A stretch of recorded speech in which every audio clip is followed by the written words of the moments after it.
So when we talk about wellness or well-being, I would say physical health, mental health, emotional health, social health, and financial health. All these are very, very important for the overall well-being of a person. Creative people, at the core of their heart, they are pretty emotional. Right. And when you have that emotional intelligence, you can actually connect with people in a better way.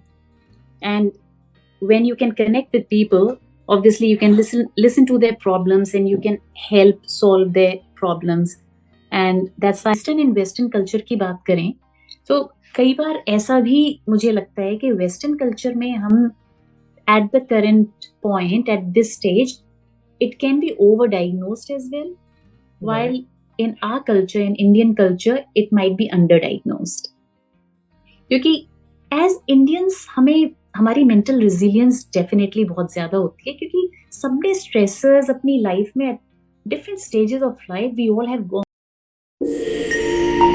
नमस्कार, आप सुन रहे हैं the creative जिंदगी podcast with me गौरव सिन्हा। तो आज के episode में हम बात करेंगे रिचा दुआ से। She is a medical practitioner with a special interest in mental health. She is in Australia right now. She migrated to Australia around 15 years back, and she is an avid reader, especially non-fiction.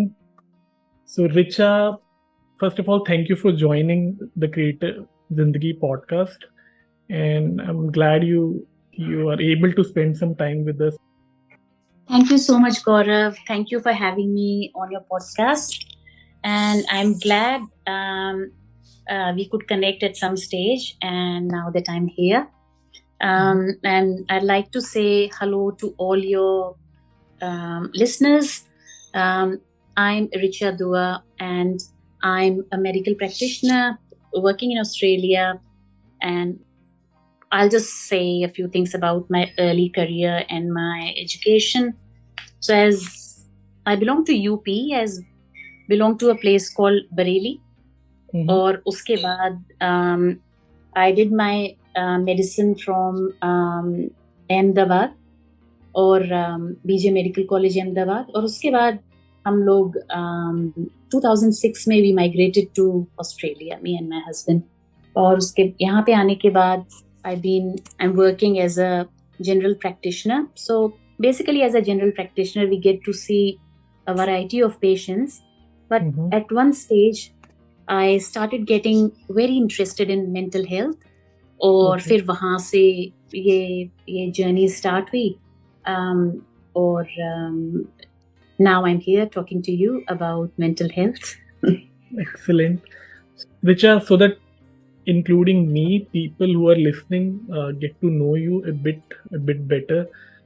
क्या आप बात कर सकते हैं आपके childhood के बारे में? Any memories you have which kind of shaped you, or anything which you remember right now and you want to share with us? Yes, Gaurav, thank you so much. I remember some childhood memories and something which happened in my childhood which really shaped me creatively, so to say, since we are doing a creative podcast as well.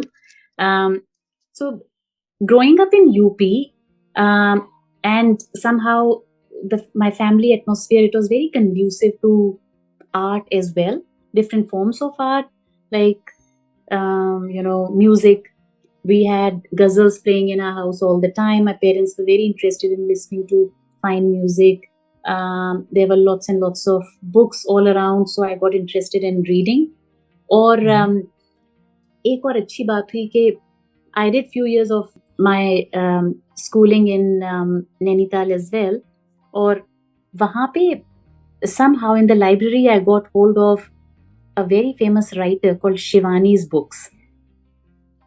And I started reading Shivani's books, and somehow that kind of got interested in literature, Hindi literature, and in poetry, and that kind of shaped me quite a lot.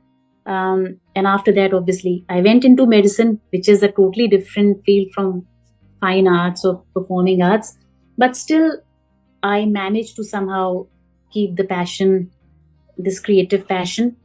or I would say that really shaped me, because creative people, at the core of their heart, they are pretty emotional. Right. And when you have that emotional intelligence, you can actually connect with people in a better way. And when you can connect with people, obviously you can listen to their problems, and you can help solve their problems. And that's why I feel I was quite suited to do the mental health work which I'm doing. Wow. So yes, this is how everything kind of shaped me. And another thing, Gaurav, I have to say that when I was in India, somehow at that point of time, psychiatry or mental health, and I'm talking about 2000, 2002, that phase, all these things, they were not so commonly talked about. मतलब अब हमारी class में, हमारे जो batch में काफी सारे लोग थे, डिफरेंट ब्रांचेस सिलेक्ट कर रहे थे. साइकाइट्री में बहुत कम लोग जाते थे, और जो एक या दो लोग जाते भी थे, उनका मेन होता था कि भाई हम बाहर जाके प्रैक्टिस करेंगे, यूएस जाएंगे, यूके जाएंगे, क्योंकि सबको समाव ऐसा लगता था जैसे इंडिया में साइकाइट्री का या मेंटल हेल्थ का कोई स्कोप नहीं है, या तो लोग सामने ही नहीं आते थे बात करने इस बारे में, या फिर वो बस टिपिकल जो साइकोसिस और स्किज़ोफ्रेनिया वाले जो केसेस हैं, बस वही उस टाइम वो लोग देखते थे. But after I came to Australia, यहाँ पे जब जनरल प्रैक्टिस में I actually started seeing this huge shift in the way people interacted with their doctors and talk so openly about their mental health. I personally, I thought I had to do some special training, because I was not feeling pretty confident to deal with all that. Okay. So yes, so I had to do extra training. I worked in hospital in a psychiatry ward to basically learn more about all that. And then I did more training courses to deal with mental health problems, like simple problems like anxiety, depression in the community. Yes, so there's this huge difference between what I saw in India that time, and I'm talking about before I came here. I came here in 2006, so I'm talking about that time. Of course, things have changed now in India as well. People are coming out and open discussing these things. Yeah. Yep. So that's how I got into this field. Wonderful. So that means you kind of went there and also then specialized in certain aspect of mental wellness, or? Yes. Yeah. Yes, 100%. Yeah. I came here, I realized that it was really needed for every one of us to get special training or to get extra training to deal with these kind of cases, and to be able to talk to patients about different treatments and everything. So I did get extra training after coming here. So one question which I have, so when you say आप 2006 यानी 2016 में आप वहाँ गए थे, and you're talking about that time कि India में उतना awareness नहीं था, right, about this mental issues, और जो छोटी छोटी चीजें भी होती हैं but हम ignore कर देते हैं. So do you think it was only awareness, or we were not susceptible or prone to mental health like the people in western countries are? कुछ ऐसा भी है कि नहीं, हमें तो यहाँ पे इतनी प्रॉब्लम्स होती ही नहीं है, we are, वो जो हुआ था ना कोविड में भी सुनने में आता था कि नहीं हम तो इम्यून है भाई, हमें कुछ नहीं होगा. हाँ जी. तो वैसा कुछ तो नहीं था ना. बिल्कुल प्रॉब्लम थी but we were not aware of it. Gaurav, let's talk about the different these are two totally separate setups actually. Okay. The way I look at it. तो अगर हम दोनों ईस्टर्न एंड वेस्टर्न कल्चर की बात करें, तो कई बार ऐसा भी मुझे लगता है कि वेस्टर्न कल्चर में हम at the current point, at this stage, it can be overdiagnosed as well, while in our culture, in Indian culture, it might be underdiagnosed. क्योंकि as Indians हमारी mental resilience definitely बहुत ज्यादा होती है, क्योंकि सबने stressors अपनी life में different stages of life, we all have gone through stresses, and हम somehow वो हो जाते हैं कि yes, we are mentally very very strong, और एक stoicness आ जाती है कि we are stoic people and we can deal with everything. तो एक वो बात भी है. दूसरा क्या है कि दोनों सोसाइटी, दोनों सोशल सेटअप्स बहुत डिफरेंट हैं. If I have to tell you about, जैसे मैं यहाँ पे देखती हूँ, या ओवरऑल हम वेस्टर्न सोसाइटी की भी बात करें, कि बहुत ही ज्यादा इंडिविजुअलिस्टिक लोग होते हैं, अपनी प्राइवेसी कॉन्फिडेंशियलिटी बहुत पसंद करते हैं. यू नो, समहाउ इतना स्टिग्मा भी नहीं है इस बारे में बात करने का, ओपनली बात करते हैं. और दूसरा जो मुझे लगता है कि इंडियन सेटअप में अगर हम बात करें तो हमारा एक सोशल सेटअप ऐसा है कि एक्सटेंडेड फैमिलीज हैं, यू नो, नेबरहुड्स हैं, पड़ोस में आप इससे बात कर लेते हैं, आपके फ्रेंड्स हैं, फैमिली है. तो that is actually a protective thing for Indians. Right. कि आपका सोशल सेटअप इतना ज्यादा है कि आप कहीं ना कहीं किसी ना किसी से आप अपने मन की बात कह ही लेते हैं, अपने सिबलिंग्स के साथ, पेरेंट्स के साथ, फ्रेंड्स के साथ. आपको जनरली भी अपने अराउंड इतने लोग नजर आते हैं, एक्सटेंडेड फैमिलीज हैं. तो यहाँ पे तो फ्रेजाइल रिलेशनशिप्स भी हैं कंपेयर टू इंडियन रिलेशनशिप्स, कि भाई अपने ओन पार्टनर से भी कई बार शेयर नहीं करते हैं चीजें. वही चीज वो जाके एक डॉक्टर के साथ या साइकोलॉजिस्ट के साथ शेयर कर लेंगे, अपने पार्टनर से शेयर नहीं करेंगे. बच्चे अपने पेरेंट्स के साथ शेयर नहीं करेंगे. तो उस तरह से भी वो सारी चीजें आई वुड से ओवर डायग्नोसिस या ओवर रजिस्टर्ड भी हैं कंपेयर टू इंडियन सेटअप, के वहां पे उतनी ज्यादा रजिस्टर नहीं होती है, क्योंकि कई सारी चीजें बात करने से भी सॉर्ट आउट हो जाती हैं. तो हर मेंटल हेल्थ इलनेस में मेडिकेशन की जरूरत तो होती भी नहीं है.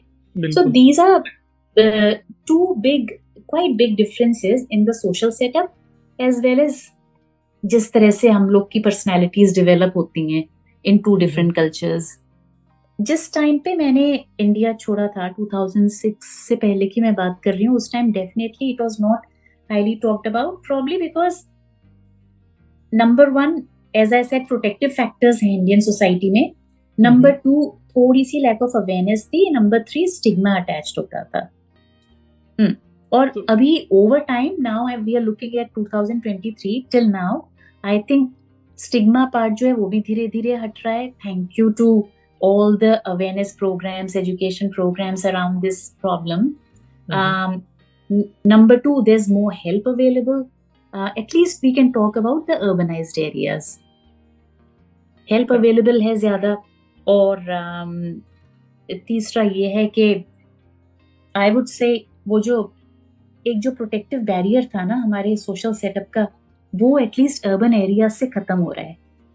Now people are living in nuclear families, as nuclear families.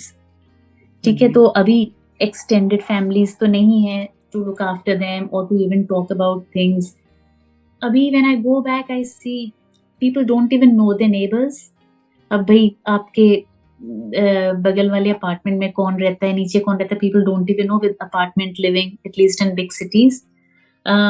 तो वो प्रोटेक्टिव बैरियर खत्म हो रहा है, तो उसकी वजह से people are seeking more help as well. और रजिस्टर ज्यादा हो रही हैं ये चीजें. सो मल्टीपल फैक्टर्स हैं. So basically we have kind of emulated the western way of living, और उसके साथ जो और चीजें, मतलब कुछ अच्छी चीजें भी आई हैं, तो ये एक साइड इफेक्ट भी है उसका, काइंड ऑफ. 100% गौरव. जैसे जैसे हमारा लाइफस्टाइल जो है बहुत ही ज्यादा मॉडर्न वेस्टर्न लाइफस्टाइल हो रहा है अभी इंडिया में, especially in metropolitan cities. So obviously उसके advantages हैं, और लोगों का exposure बढ़ रहा है. People are traveling outside with internet and everything. तो कुछ advantages हैं, लेकिन disadvantage सबसे ज्यादा यही है कि problems like you know, mild anxiety and depression. Number two, stress and burnout. ये सारी चीजें जो हैं अब काफी ज्यादा सामने आ रही हैं. So you can call it side effect of the Western influence in some way. Very nicely explained, Richa. If If I have to explain someone what is mental well-being in a holistic way, what would you suggest? The stigma has reduced, बहुत कम हो गया, but still it is there in non-urban areas, or even in urban areas. There are a lot of gaps. So if I have to explain someone, maybe how can I do it, or how would you do it as a practitioner? All right. So, as a doctor, if someone comes to me and they are actually not feeling good about something, I generally talk to them about this whole idea. Basically, we have to take a very holistic approach to health. Health is not only physical health, it has many different domains, many different aspects. So, when we talk about wellness or well-being, I would say physical health, mental health, emotional health, social health, and financial health. All these are very, very important for the overall well-being of a person. हम लोग यही, और physical and mental health, Gaurav, to some extent, to a large extent, I would say, they are interchangeable as well. क्योंकि अगर किसी को, for example, कोई depression से गुजर रहा है, तो उसको फिजिकल मैनिफेस्टेशंस भी होने लग जाएंगी. क्रॉनिक हेडेक हो जाएगा, हेडेक हो रहा है, एक्स एंड पेन्स हो रहे हैं, वीकनेस फील होती है, स्लीप की प्रॉब्लम है. तो मेंटल हेल्थ की वैसे फिजिकल प्रॉब्लम्स भी होती हैं. ऑन दी अदर हैंड, किसी को कोई क्रॉनिक इलनेस है, अगर बहुत क्रॉनिक पेन है कहीं पे, या फॉर एग्जाम्पल डायबिटीज है, या कुछ भी किसी भी तरह की क्रॉनिक इलनेस है, उसके रहते उन्हें मेंटल इलनेस हो सकती है. भाई डिप्रेशन हो सकता है कि इतनी दवाइयां खा रहे हैं, या फिर पेन है ऑस्टियोआर्थराइटिस का, वो सालों साल चल रहा है, वो ठीक नहीं हो रहा है, तो कहीं ना कहीं एक मूड जो है वो लो रहने लगता है, या एक एंजाइटी होती है कि व्हाट विल हैपन. तो फिजिकल और मेंटल, आई वुड से दे गो हैंड इन हैंड. और कई केसेस में, at least I will give you a few examples from my own experience in my own practice as well. I'll give you one example where I had a patient who kept coming back to me, and she was a female in her late 40s. She kept on coming back to me for fatigue, for tiredness. तो अब tiredness हो रही थी, अब सारे test करा लिए, मतलब everything under the sun we got done. जितनी भी फिजिकल इलनेसेस के कॉज हो सकते थे वो सारे रूल आउट किए, बट प्रॉब्लम तो वहीं की वहीं थी. वो बार बार मेरे पास आ रही है कि नहीं, टायर्डनेस तो जा नहीं रही है. तो स्लीप, मैंने कहा भाई स्लीप भी आप करनी, नींद भी नहीं आती, और टायर्डनेस है दिन भर. So much so that it started affecting her work, and it started affecting her family life, because obviously if a woman is tired all the time, she was not able to really focus on her work, focus on the household work, focus on kids. It started affecting her life in so many different ways. After that, we sat down together और हमने एक एक cause rule out किया. पहले physical cause rule out करके मैंने कहा कि let's just do a little bit of mental health assessment. Mental health assessment किया जब, तो उसमें लगा कि might be underlying depression, because और कुछ समझ आ नहीं रहा था. तो मैंने उसे एक ट्रायल ऑफ मेडिकेशन दिया. मैंने कहा देखो, ऐसा लग रहा है मुझे कि they might be mild depression, और मेडिकेशन ट्राई करते हैं. मेडिकेशन स्टार्ट करी, और in 4 to 6 weeks time she actually started feeling better. तो this was such a good outcome for a patient, जो कि नहीं तो वो सफर करती रहती है. अगर you need to scratch the surface to reach somewhere. तो उसमें यही है कि, लेकिन एक तो इसीलिए एक्स्ट्रा ट्रेनिंग की जरूरत होती है कि you should know what we are looking for, और बिकॉज इट टेक्स टाइम. तो थोड़ा पेशेंस भी जरूरी है, और then you should have the skills as well. अगर पेशेंट को ये समझ नहीं आ रहा है that they have a mental health problem, then it's clinician's duty to actually reach till the diagnosis and help them. तो ये एक था जहाँ पे फिजिकल हेल्थ थी, but because of mental health. और इसी तरह से कई मेरे बहुत सारे पेशेंट्स हैं जिनको क्रॉनिक पेन की प्रॉब्लम है कि भाई डिस्क बल्ज है स्पाइन में, अब उसका कोई सर्जिकल इलाज हो नहीं सकता। न्यूरोसर्जन ने कह दिया नहीं भाई ये आप सर्जरी नहीं होगी, लेकिन पेन के साथ रहना पड़ेगा। वो बहुत ज्यादा पेन जब एक इंसान को होता है तो it can lead to low mood and that can lead to mild depression as well. तो ये इस तरह के कुछ एग्जाम्पल्स हैं जहाँ पे we can pick these cases. But again I would say, as we were talking about the holistic approach, that I think it's the duty of a clinician as well to basically look at the patient in totality. तो जा रहे हैं जब आप अपनी किसी problem के बारे में बात कर रहे हैं तो they should at least ask the patient once कि भाई सब कुछ ठीक चल रहा है आपकी लाइफ में, मतलब सोशल लाइफ ठीक है, वर्क लाइफ बैलेंस ठीक है कि नहीं, रिलेशनशिप कैसी है आपके स्पाउस के साथ, बिकॉज ये बहुत इंपॉर्टेंट एस्पेक्ट्स हैं।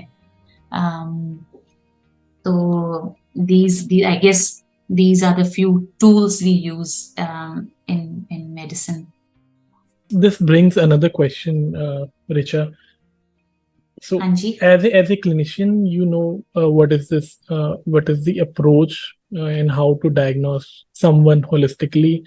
As a layman or as a common person, let's say let's say I have some issues, or maybe someone has issues whom I know, and how can I detect it that okay, there's some kind of mental wellness issue, or it is not physical, it is not just physical.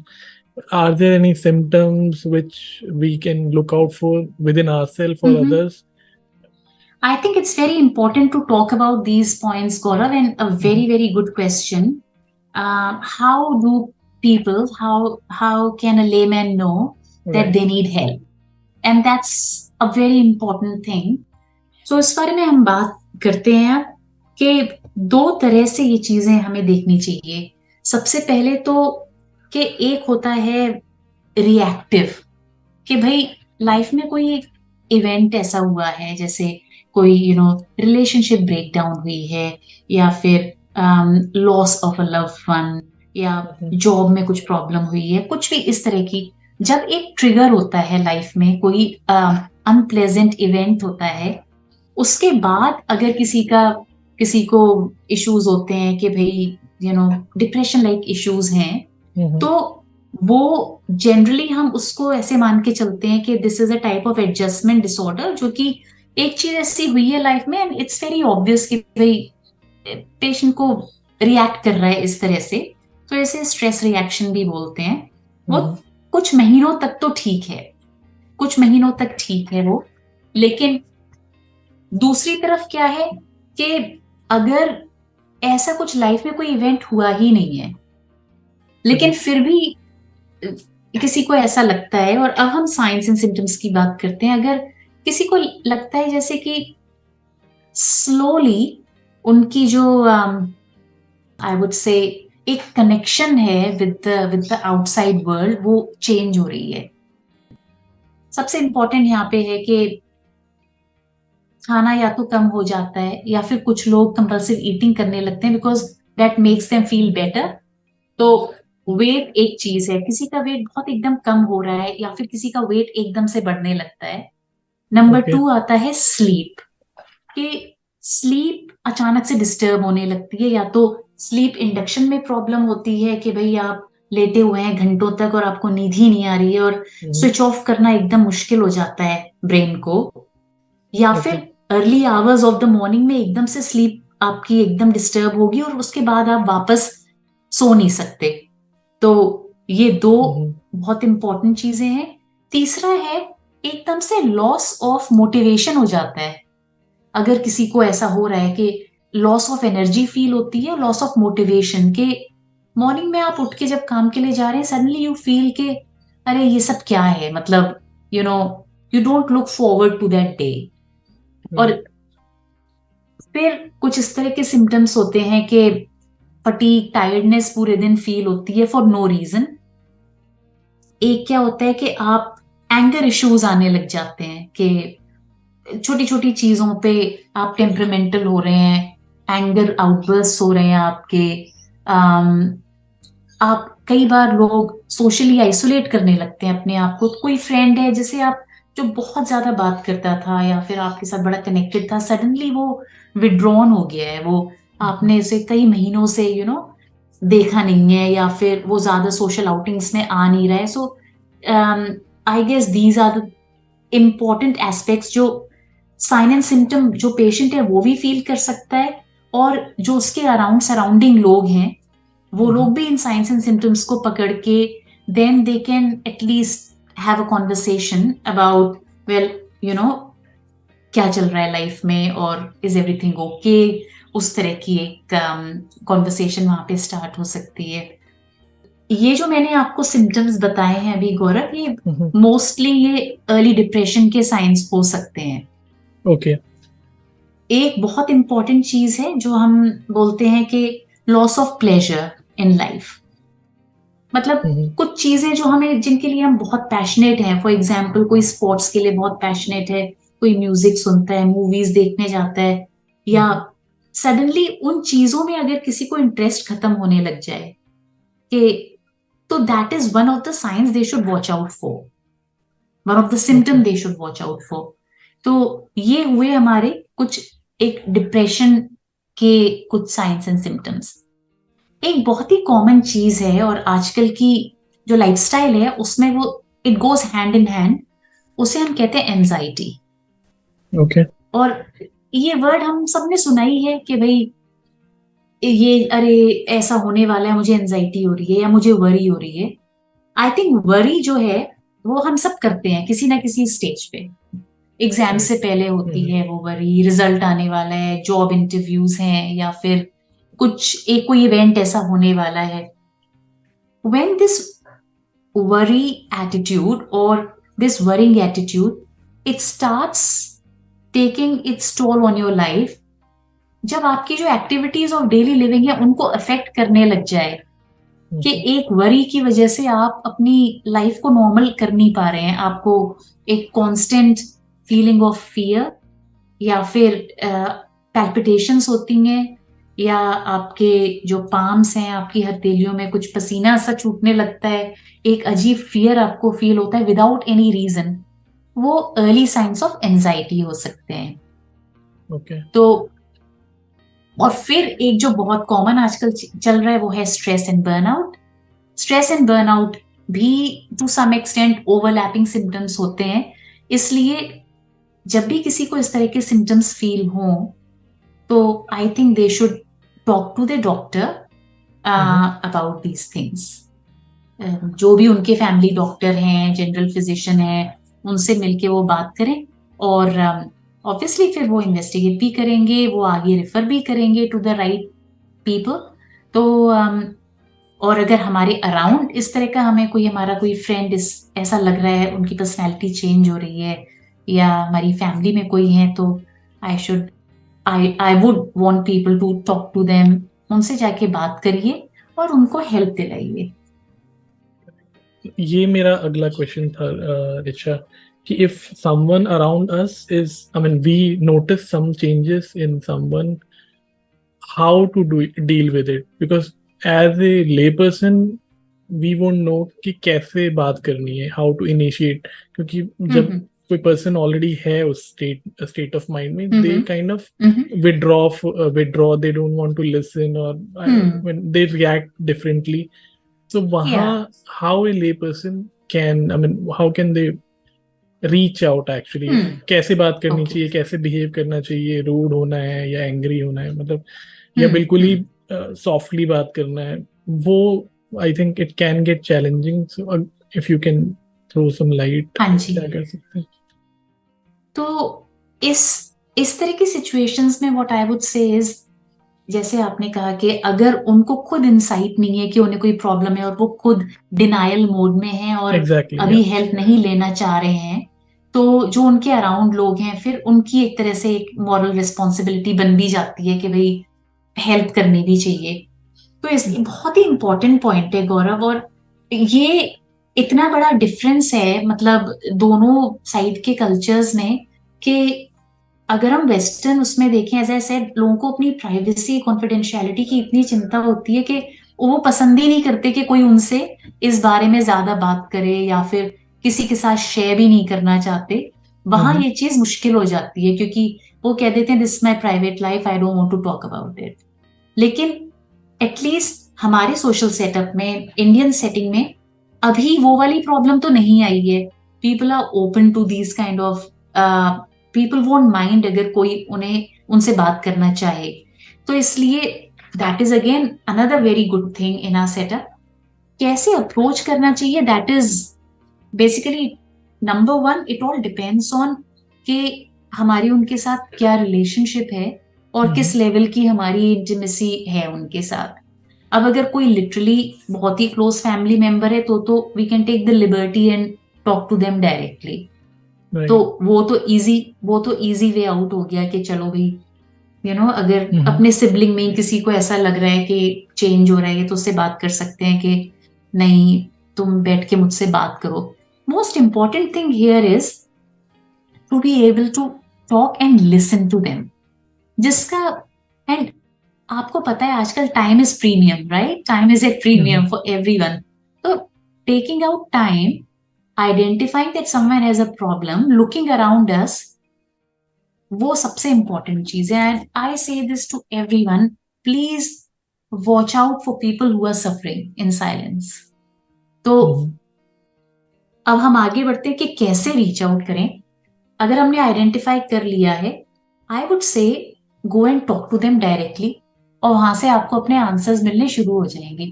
कई बार हम hesitate करते हैं, हम hesitation में help ही नहीं कर पाते किसी की।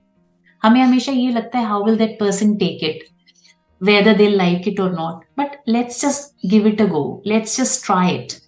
तो मुझे ऐसा लगता है जाइए, उनसे बात करिए और सीधे आप हेड ऑन इस चीज को लीजिए कि लुक, आई बीन नोटिसिंग आप आ नहीं रहे हो उन इवेंट्स के लिए, और या फिर I been noticing there some change in you, and would you like to talk to me, या do you want to talk about that. तो ये सबसे इजी तरीका है रीच आउट करने का और बात करने का। Once you open that channel of communication and if that person is comfortable talking, half the battle is won. क्योंकि once they start talking, then you know what's happening in their life, and then you can always direct them कि चल भाई किसी को मिलके आते हैं, किसी से मिलते हैं। और ये इंपॉर्टेंट चीज है लोगों को बताना कि हर मेंटल हेल्थ प्रॉब्लम का इलाज मेडिकेशन नहीं है। कई बार बहुत सारी चीजें बातें करने से ही सॉल्व हो जाती हैं। तो अगर किसी को ये लगता है कि देयर समवन जिससे वो बात कर सकते हैं ओपनली इस बारे में, आधी चीजें वहीं पे सॉल्व होनी शुरू हो जाती हैं। तो एक तो ये है गौरव कि आप जाके सीधे उनसे बात कर लीजिए और फिर then direct them towards the right channel. चाहे तो अपने फैमिली फिजिशियन से मिलने के लिए बोलिए, और family physician can direct them towards the right place. या फिर ये हो सकता है कि आपसे बात करने के बाद ही उन्हें ऐसा लगे कि ठीक है, and then all people have to do is offer support to them whenever they need the support. I think that is a great point. People often miss this point. They often don't reach out due to hesitation, or I mean any stigma, and they actually don't know how to start or initiate this conversation, and then other person. Yeah. One more point. I was thinking, if a person is, actually going through this, what is do they actually shut off? वो अपने आप को close कर लेते हैं, they don't interact at all, or is it also the other way around? Because we are talking about symptoms.